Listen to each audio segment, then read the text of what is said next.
नमस्कार दोस्तों, BS Bhagavat classes में आपका स्वागत है। दोस्तों आज हम डिस्कस करेंगे क्लास 12th हिंदी का जो कविता है, जो कि एग्ज़ाम में काफ़ी बार मतलब यहाँ से प्रश्न बनता है। तो उसका आज हम जो है हिंदी अर्थ डिस्कस करेंगे कि लाइन बाय लाइन जो इसका भावार्थ क्या होता है, हिंदी अर्थ जो है वो क्या होता है, उसको चलिए हम देखते हैं। ठीक है, तो देखिए ये दोस्तों, अगर आप इस चैनल पे पहली बार आए हैं तो आप प्लीज़ चैनल को लाइक से सब्सक्राइब कर लीजिए, क्योंकि और बेल आइकन को भी दबा दीजिएगा, जिससे कि आप समय समय पर अगर मैं वीडियो डालूँ तो आपको नोटिफिकेशन मिलता रहे। काफ़ी बिजी के होने के कारण दोस्तों मैं वीडियो नहीं बना पाता हूँ टाइम टेबल, इसीलिए आप लोग क्षमा चाहते हैं। बच्चे सब मैसेज करते रहते हैं। तो चलिए दोस्तों हम पढ़ाते हैं आज कविता का अर्थ जो है, करवक चैप्टर का जो अर्थ है, ठीक है, उसको हम देखते हैं हम लोग। ठीक है, तो करवक का जो अर्थ है, जो कि करवक लिखा गया किसके द्वारा है, तो ये करवक जो है लिखा गया है मलिक मोहम्मद जैसी के द्वारा। ये इनके बारे में आज हम लोग जानते हैं कि मलिक मोहम्मद जैसी जी है कौन। ठीक है, इसके परिचय के बारे में थोड़ा जानते हैं हम लोग। देखिए इनके बारे में काफ़ी मतभेद है। ठीक है, वैसे भी बहुत मतलब पुराने कवि जितना भी है उनके बारे में जो है किसी के पास साक्ष्य ज्ञान नहीं है, उतना प्रमाण नहीं है। तो इसीलिए जो है कवि सब जो है अनुमानित एक तिथि वहाँ से क्या कहते हैं, कहीं कहीं से खोज करके जो है अपना तिथि लिखता है, निर्धारित करता है वो सब। तो देखिए यहाँ पे क्या कर रहा है, कवि का नाम है मलिक मोहम्मद जैसी। ठीक है, तो चलते फ़ोटो देख लीजिए आप लोग, तस्वीर इसका देखिए। चलिए जानते हैं हम लोग इनके बारे में। जैसी निर्गुण भक्ति धारा के प्रेम मार्गी शाखा के प्रमुख कवि हैं। देखिए जो जैसी जी है वो क्या है, निर्गुण भक्ति धारा के प्रेम मार्गी शाखा के प्रमुख कवि हैं।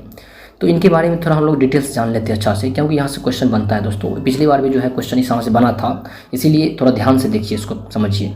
जैसी का जन्म सन 1492 ईस्वी में के आसपास माना जाता है। देखिए यहाँ पे आसपास लिखा हुआ है, लगभग, यानी कहने का मतलब है किसी को परफेक्ट जानकारी नहीं है कि कब हुआ था। ठीक है, तो यानी कहने का मतलब हुआ कि जैसी जी का जन्म कब हुआ था, 1492 ईस्वी के आसपास जो है इनका जन्म हुआ था। ठीक है, कहाँ हुआ था, उत्तर प्रदेश के जायस स्थान पे हुआ था। ठीक है, ये देखिए उत्तर प्रदेश में एक जायस नामक स्थान है, वहाँ पे हुआ था। ठीक है, वहीं के रहने वाले थे, यहाँ बताया जा रहा है। ठीक है, आशा है कि दोस्तों आप लोग समझ रहे होंगे। देखिए मैं प्रयास कर रहा हूँ कि जितना मेरे से हो रहा है मैं वीडियो डालने का प्रयास, बच्चे सब कमेंट करते रहते हैं आप लोग दोस्तों। क्या कहते हैं, मैं क्यूज डेली डालता हूँ, कम्युनिटी बॉक्स आप चेक किया कीजिए आप लोग।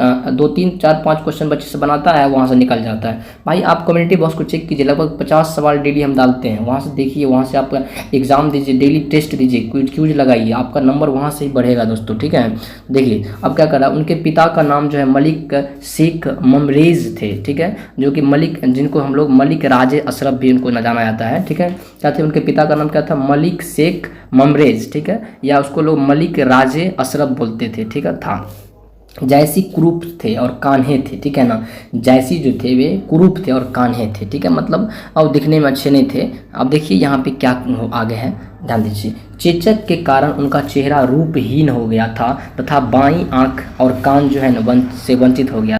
तो दोस्तों वो क्या थे, वे देखिए वे मतलब उनको जो है ना बाईं आंख और कान जो है से वंचित थे। ठीक है, उनकी 21 रचनाओं के उल्लेख मिलते हैं। कितने रचनाओं की, उनकी जो है 21 रचनाओं, उन्होंने 21 रचनाएं किया है। ठीक है ना, वही कह रहा है उनकी 21 रचनाओं का उल्लेख मिलते हैं, जिनमें पद्मावत, अखरावत, ठीक है, आखिरी कलाम, उसके बाद कहरनामा, चित्ररेखा, कान्हावत आदि प्रमुख हैं। देखिए इनको याद कर लीजिए, क्योंकि ये सब पूछा जाता है, आपसे क्वेश्चन पूछ दिया जाएगा कि पद्मावत किसकी रचना है, तो बताइए किसकी रचना है, तो मलिक मोहम्मद जैसी जी के। अखरावत किसकी रचना है, मलिक मोहम्मद जैसी जी के। आखिरी किसकी रचना है, मलिक मोहम्मद जैसी जी के। कलाम किसकी रचना है, मलिक मोहम्मद जैसी की। कारनामा, चित्ररेखा, कान्हावत, ये सभी जो है मलिक मोहम्मद जैसी जी के लिखा क्या रचनाएं हैं। ठीक है, अब अगला कह रहा है कि जैसी की मृत्यु लगभग करीब जो है 1548 ईस्वी के करीब हो गई थी। कब हुई थी, देखिए अब उनका जन्म कब हुआ था, 1492 में हुआ था जन्म। ठीक है, और इनका मृत्यु कब हो गया था, मृत्यु जो है 1548 के करीब माना जाता है। आशा है दोस्तों आप लोग समझ गए होंगे। ठीक है, अब देखिए जन्म तिथि और मरण तिथि दोनों याद रखिएगा, और कहाँ पे इनका गांव था वो भी याद रखिएगा, और इन्होंने क्या कौन सी पुस्तकें लिखी है ये भी काफ़ी पूछा जाता है, इसको भी ध्यान रखिएगा। अलग करा है कि मलिक मोहम्मद जैसी प्रेम के पीर के कवि थे। कैसे कवि थे, तो ये प्रेम के पीर के कवि थे, प्रेम मार्गी कवि थे।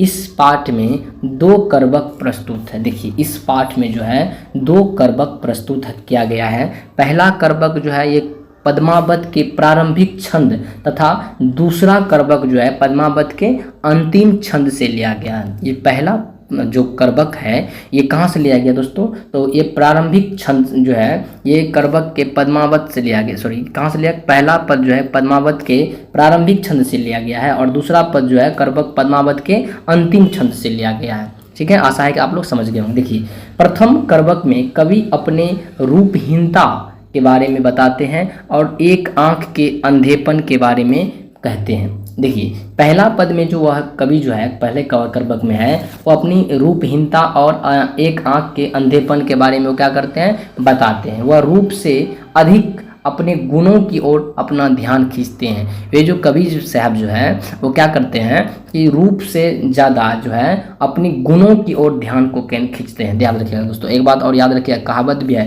कि लोगों को जो है ना दोस्तों रूप से नहीं उनके किससे, उनके गुणों से जाना जाता है। याद रखिएगा, आपके अंदर भी अगर आपका रंग रूप खराब है और आप अगर याद रखिएगा अगर आप जिला टॉप कर जाइए, ठीक है ना, 400 से प्लस नंबर ला लीजिए, 450 से प्लस, तो देख लीजिएगा कि गांव में कैसे लोग आपको जो है मुकान काला भी क्यों ना हो, ठीक है ना, तो आपको खूब चाहेगा। याद रखिएगा, तो इसीलिए आपके गुण को देखा जाता है, रूप को लोग नहीं देखता है।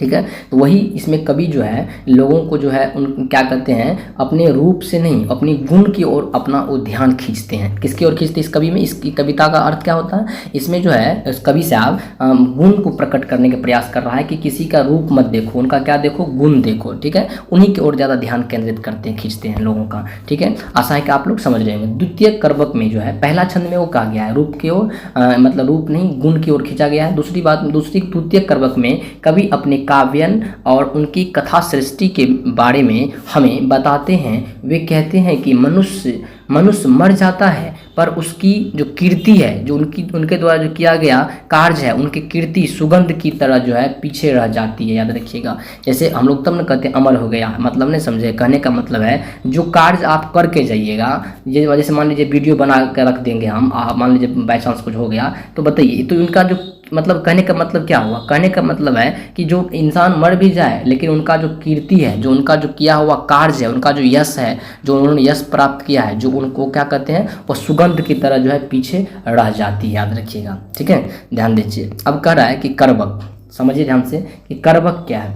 तो करबक के बारे में हम लोग जानते हैं, इसमें करबक एक नयन कवि मोहम्मद गुनी, समझिए क्या कविता को हम चालू करते हैं अब। एक नयन कवि मोहम्मद गुनी, ठीक है, सोई विमोह जेही कवि सुनी। इसका भावार्थ समझिए।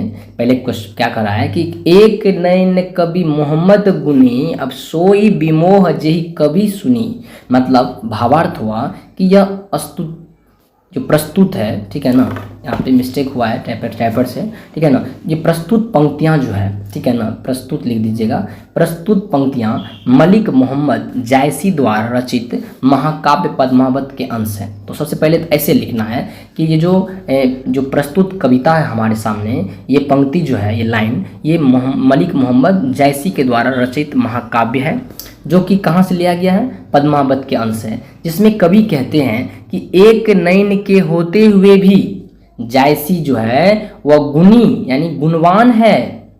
जायसी जी जो है उनके पास एक ही आंख है, उन एक आंख के रहते हुए भी वह क्या है, गुणवान है। जो भी उनकी काव्य को सुनता है वो मोहित हो जाता है। ठीक है, किसके काव्य को, तो मलिक मोहम्मद जायसी जी के काव्य को जो भी सुनता है वो क्या हो जाता है, वो मोहित हो जाता है। फिर कह रहा है कि चांद जैस जग विधि अवतारा, दिन न कलंक किन्न उजियारा, जग सूझा एक नैनन वा सूक अस नखतन न महा। मतलब भावार्थ इनका हुआ कि प्रस्तुत पंक्तियाँ, चलिए फिर से उसको लिखते हैं, लिखना जरूरी है। क्या कहते हैं, इसलिए लिखिए इसको कि जिससे कि आप किसी को समझाइएगा तो समझ में आएगा कि ये पंक्ति दो छंद इसमें करबक लिया गया है, तो ये किस छंद से लिया गया है। तो ध्यान देखिए, प्रस्तुत पंक्तियाँ मलिक मोहम्मद जायसी द्वारा रचित महाकाव्य पद्मावत के अंश है, जिसमें कवि कहते हैं कि ईश्वर ने उन्हें चंद्रमा की तरह इस धरती पर उतारा है, लेकिन जैसे चंद्रमा में कमी है वैसे ही कवि में भी कमी है। ठीक है, कवि में भी कमी है, फिर भी कवि चंद्रमा की तरह अपने काव्य की प्रकाश पूरे संसार में फैला रहे हैं। आप देखे होंगे कि यहाँ पे कवि जो है किसे तुलना कर रहे हैं, चंद्रमा से तुलना कर रहे हैं। वे कहते हैं कि जिस तरह से चंद्रमा जो है वो क्या करता है, चंद्रमा में कमी है ना, यानी कराधार क्या करा है यहाँ पे कवि जी कहते हैं कि जिसमें कवि कहते हैं कि ईश्वर ने उन्हें चंद्रमा की तरह इस धरती पर उतारा है, लेकिन जैसे चंद्रमा में कमी है, चंद्रमा में कमी क्या है, चंद्रमा में कमी है कि चंद्रमा को अपना प्रकाश नहीं है और एक साइड जो है वो काला दिखाई पड़ता है, सूर्य के प्रकाश चमकता है, और एक साइड जो है वो जो सूर्य के प्रकाश जाता है तो वो चमकता है उजला उजला, ठीक है। तो वही करा, वैसे ही कवि में भी कमी है कि कवि चंद्रमा की तरह अपने काव्य की प्रकाश पूरे संसार में फैला रहे हैं। मतलब कि एक आंख के रहते हुए कवि, अपने शकल से कुरूप होते हुए भी वह, ठीक है ना, मतलब फिर भी वह जिस तरह से सूर्य का प्रकाश चंद्रमा पे पड़ता है तो उसके बाद क्या होता है बताइए, उसके बाद जो है ये सूर्य चंद्रमा जो है अपना प्रकाश देता है कि नहीं, हम लोग को देता है ना, सूर्य से प्रकाश लिया फिर उसके बाद हम लोग को ही देता है ना, वो प्रकाश जो हम लोग को भेजता है। तो उसी तरह से कभी भी हम लोगों को जो भी उनके अंदर है, जो भी गुण है, वो गुण हमें देने का प्रयास करता है। पूरे संसार को वह जो है वह अपना जो है पूरे प्रकाश क्या कर रहे हैं, यहाँ पे देखिए वो प्रकाश में पूरे संसार में फैला रहे हैं, ठीक है। जिस प्रकार, फिर समझ नीचे में क्या करा है, जिस प्रकार अकेला शुक्र नक्षत्रों के बीच उदित है, उसी प्रकार कभी भी अपनी एक ही आंख के इस दुनिया को भली भांति समझ लिया है, ठीक है। यानी कहने का मतलब ये हुआ कि कवि ने भी यह समझ लिया है कि मेरे एक आंख से ही यह दुनिया को मुझे देखना है, मुझे इस दुनिया में नाम कमाना है, मुझे अमर होना है, मुझे सुगंध को पीछे छोड़ के जाना है, इस तरीका से मुझे अमर होना है। आप दोस्तों याद रखिएगा। हाँ, फिर कह रहा है यहाँ पे, अब कह रहा है कि जय जौ लही अम्बहि डाभ न होई, मतलब इसका अर्थ समझा रहे हैं आपको भावार्थ, जौ लही अम्बहि डाभ न होई तौ लही सुगंध बसाई न सोई। भावार्थ हुआ कि प्रस्तुत पंक्तियां मलिक मोहम्मद जायसी द्वारा रचित महाकाव्य पद्मावत के अंश है, जिसमें कवि कहते हैं कि जब तक आम में नुकीली डाब मंजरी, जिसको बोलते हैं डाब का मतलब दोस्तों मंजरी होता है, जिसको मंजर बोलते हैं, ठीक है ना, मंजरी नहीं होती तब तक उनमें सुगंध नहीं आती, याद रखिएगा।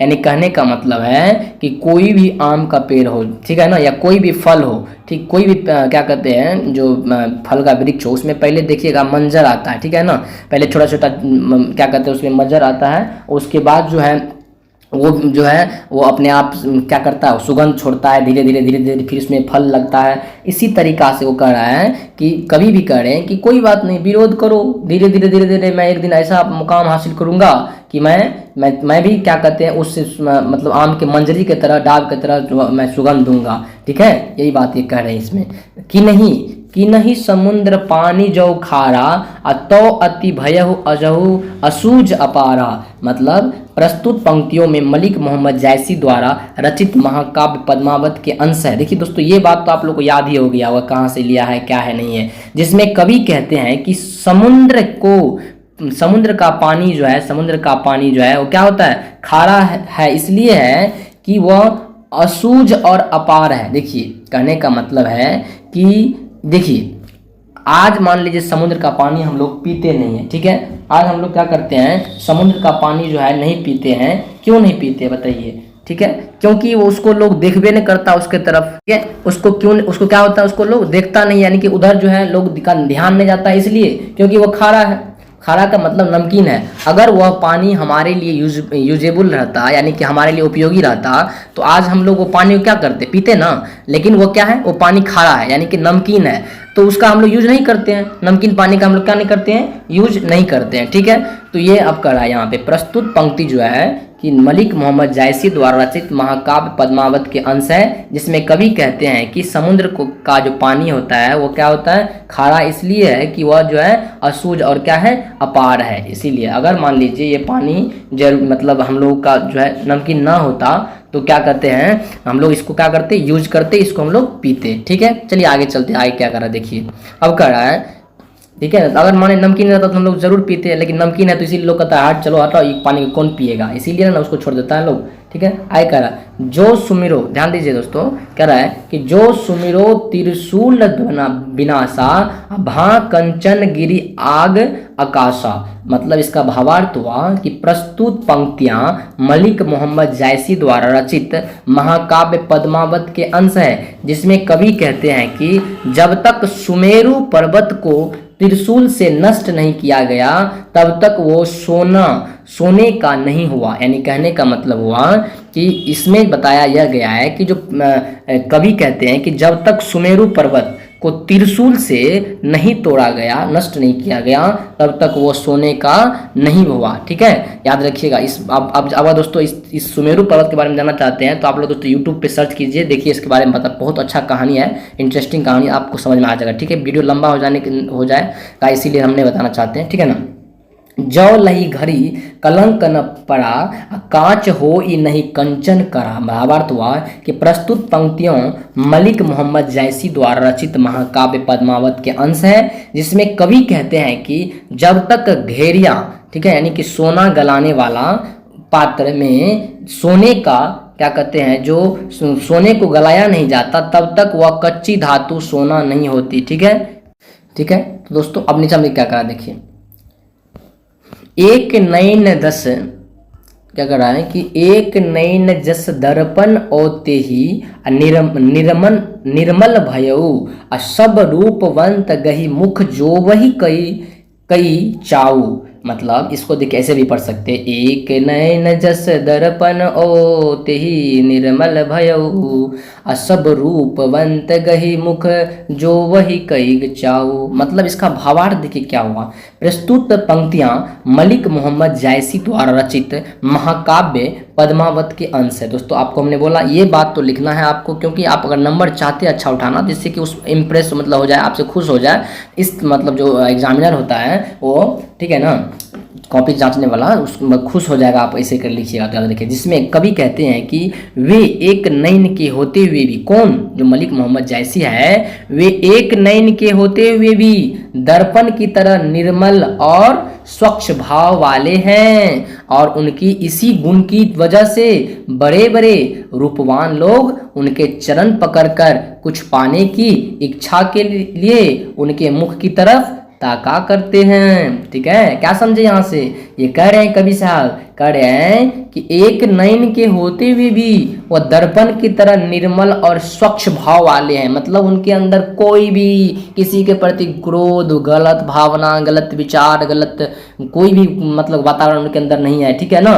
मतलब इसी गुण के कारण सभी का वह क्या कहते हैं, भलाई चाहते हैं। इसी गुण के कारण वो के वजह से बड़े बड़े रूपवान लोग जिनके पास अच्छा शकल है, ठीक है ना, अच्छे गोरे, अच्छे मतलब चिकने, समझ में आ गया ना, उनकी वे सब लोग उनके चरण पकड़कर कुछ पाने की इच्छा के लिए उनके मुख की तरफ ताका करते हैं कि हे मलिक मोहम्मद जायसी जी, हे गुरु, हे भगवान, आप ही हैं जो सो है। मतलब इस तरह से उनको जो है नमन करते हैं, उनके चरण में लोग गिरते हैं। तो आशा है कि आप लोग समझ रहे होंगे कि देखिए यहाँ पे रूप का नहीं, किसका, गुण का जो है क्या कहते हैं, जो है लोगों का जो गुण देखा जाता है। अभी भी देखे होंगे गांव घर में लोग ओझा गुनी के पास जाता है, तो अगर मान लीजिए ओझा गुनी का शकल मान लो कालो है, लेकिन हम लोग जाते हैं, कोई लोग जाता है, अक्सर गांव घर में देखा जाता है, तो कि मतलब क्या कहते हैं, कोई चीज़ हो गया तो उसके पास जाएगा और कहेगा क्या, हे गुरुदेव, हे भगवान, हे अहीं जे करवे से, अगर मान लीजिए आपको कह दे कि नौकरी हो जाएगा, तो आप अगर बाई चांस मान लीजिए पढ़े आप अच्छा से, हो गया नौकरी, तो अगर मान लीजिए उसका एगो टांग विकलांग भी है ना, अगर वो कह देगा तो कहिएगा ये मेरा भगवान यही बोला था हमको, तो हो गया।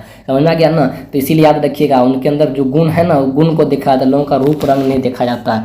ठीक है, आशा है कि समझ गए। अब बताइए आप लोग, ये चैप्टर आप लोगों के पहला 12th की किताब में क्यों दिया है बताइए। इसलिए दिया है कि अभी जो बच्चा है ना, क्लास 12th का बच्चा सब जो है ना, देखिए 9th से वैसे हो जाता है, 9th 10th 11th 12th इस उम्र का बच्चा जो है ना, अपने आप को जो है मतलब काफ़ी होशियार समझता है और काबिल समझता है। सच में काबिल हो करता है, क्योंकि यहीं से आपका भविष्य का निर्माण होता है ना ये, क्योंकि आप देश का भी भविष्य है, यहीं से आपका जो है। और आप लोग अभी तूफान तनाव की अवस्था में है और आपको लगता होगा कि दुनिया हमारे इर्द गिर्द ही घूमती है, हम जो करेंगे वही होगा, ठीक है ना। लेकिन ऐसा थोड़ी होता है, आप जो करिएगा वो थोड़ी होगा, आपको अभी अनुभव नहीं है बेटा, ठीक है ना, अभी अनुभव अभी कमी है। इसीलिए जो है अभी रंग रूप को मत देखिए, केवल पढ़ाई को देखिए, अपने गुण को देखिए। आप बच्चे सब बहुत ज़्यादा बच्चे सब कोई क्रीम लगाता होगा, कोई क्या कहते हैं ये वो दिस डैट जो है बच्चे सब करता होगा, कोई एलोवेरा जेल लगाता होगा। मुझे अब देखे हैं, हम लोग भी 12th में थे तो ऐसे ही होता था। तो ये सब उम्र का दोष है, कोई बात नहीं है, धीरे धीरे समझ जाइएगा। कुछ बच्चे ऐसे भी होते हैं जो रंग रूप को छोड़ करके अपने मेहनत में लगे जुटे रहते हैं, उन्हीं का रिजल्ट अच्छा आता है। तो आशा है कि आप लोगों का एग्जाम नज़दीक है और ये 1 शॉर्ट वीडियो है, आप लोग क्लियर कर जाइए और बढ़िया से अच्छा से घोर के पी जाइए, जाइए एग्जाम दे के आइए, देखिए तब मिलिएगा या तो कितना अच्छा नंबर आता है देखिएगा। देखिए मोहम्मद दूसरा नंबर में क्या कर रहा है, दूसरा छंद में, मोहम्मद कवि यह जोड़ी सुनावा सुना जो प्रेम पीर गा पावा, जोड़ी लाय रकत के लेई गाढ़ी प्रीत नयन जल भेई।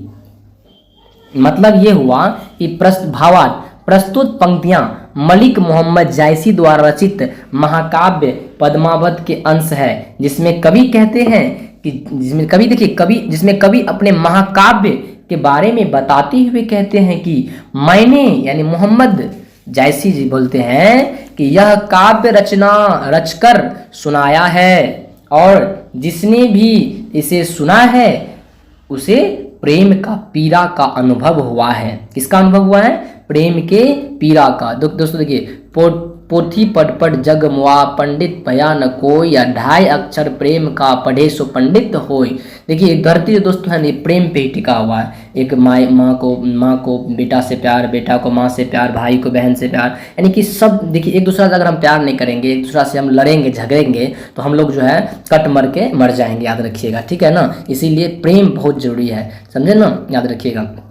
एक दूसरे से हम लोग देश से भी प्रेम करते हैं, हम लोग अपने देश से प्रेम करते हैं, राष्ट्र से प्रेम करते हैं। तो इस तरह से हम लोग जो है ये प्रेम की पीड़ा का अनुभव करवाते हैं मलिक मोहम्मद जायसी जी। मैंने इस काव्य को रक्त की तरह लगा कर जोड़ा है, ये कवि जी कह रहे हैं कि मैंने जिस तरह से रक्त से लिखा है। देखिएगा आप लोग एक क्वेश्चन का जवाब दीजिएगा मुझे कि कौन सा हीरो है बॉलीवुड में, अभी तो उनका डेथ हो गया, देहांत हो गया है, मर गए हैं, कि वो कौन सा हीरो है जिनको रक्त से यानी खून से उनको जो है लोग लड़कियां खत लिखती थी, वो चिट्ठियां लिखती थी, बताइएगा। आप लोग कमेंट जरूर कीजिएगा दोस्तों वो कौन सा हीरो है, ठीक है। वैसे टाइम तो आपके पास नहीं होगा लेकिन जानकारी जरूरी रखना। यहाँ देखिए कि जिसने भी इसे कवि सुना है उसे प्रेम का पीड़ा का अनुभव हुआ है। मलिक मोहम्मद जी जो काव्य की रचना किया उन्होंने, उनका जो काव्य सुना है उनको पीड़ा हुआ है, ठीक है, अनुभव किया है। ऐसा है, मैंने इस काव्य को रक्त की तरह जो है रक्त की तरह इन्हें इसे लगाकर जोड़ा है तथा गाढ़ी प्रीत की आंसुओं से जल में भिगोया है, ठीक है। चलिए देखते हैं। ओ मन जने जानी कबित अस किन्हा, मक यह रहे जगत महाचिन्हा, कहाँ सो रतन सेन अस राजा, कहाँ सुबा असी बुद्धि अपराजा, कहाँ अलाउद्दीन सुल्तानो कहाँ राघव जेहि किन्न बखानु, कहाँ स्वरूप पदुमावती रानी, कोई न रहा जग रही कहानी। इसका जो अर्थ हुआ देखिए, भावार्थ प्रस्तुत पंक्तियां मलिक मोहम्मद जायसी द्वारा रचित महाकाव्य पद्मावत के अंश है, जिसमें कवि कहते हैं कि मैंने इसका काव्य की रचना की है, ठीक है, यह जानकर कि मेरे न रहने के बाद इस संसार में मेरी आखिरी निशानी यही हो। अब न वह रतन सेन है और न ही रूपवती पद्मावती है। पद्मावती के बारे में आप लोग फिल्म भी बना हुआ, ये बहुत ही सुंदर महिला थी, याद रखिएगा, ठीक है ना। न वह पद्मावती रही है न रतन सेन रहे हैं, बुद्धिमान स्वा है और न राघव चेतन या अलाउद्दीन है। आज इनमें से कोई भी नहीं है, लेकिन यश के रूप में इनकी कहानी रह गई है, ठीक है। आशा है कि आप लोग समझ गए दोस्तों। देखिए, ध्वनि धानी सोई जस कीरति जासु, फूल मारे पे मरे न बासु। मतलब प्रस्तुत पंक्तियां मलिक मोहम्मद जायसी द्वारा रचित महाकाव्य पद्मावत के अंश है, जिसमें कवि कहते हैं कि वह पुरुष धन्य है जिसकी कीर्ति और प्रतिष्ठा इस संसार में है, उसी तरह रह जाती है जिस प्रकार पुष्प के मुरझा जाने पर उसका सुगंध रह जाता है दोस्तों, ठीक है। आशा है कि आप लोग समझ रहे होंगे। देखिए कह रहा है कि केई न जगत जस बेचा, के ई न लीन न जस मोल, जो यह पढ़ कहानी हम सावरे दुई बोल। मतलब प्रस्तुत पंक्तियां मलिक मोहम्मद जायसी द्वारा रचित महाकाव्य पद्मावत के अंश है, जिसमें कवि कहते हैं कि इस संसार में यश न तो किसी ने बेचा है और न किसी ने खरीदा है। यश मतलब प्रतिष्ठा, इज्जत, न किसी ने बेचा है न किसी ने खरीदा है। कवि कहते हैं कि जो मेरे कलेजा के खून से रचित कहानी को पढ़ेगा वह हमें 2 शब्द में याद रखेगा। बताइए, इन्होंने इतना बड़ा बात बोल दिया दोस्तों। अगर दोस्तों आप पहली बार चैनल पे आए हैं दोस्तों, प्लीज़ चैनल को लाइक से सब्सक्राइब करें। और दोस्तों मिलते हैं तब तक। इसके जो नेक्स्ट वीडियो है इसका प्रश्न उत्तर लेकर के हम आएंगे और 1 शॉट में उसको जो है क्लियर करेंगे। आशा है कि आप लोगों को समझ में आया होगा। तो दोस्तों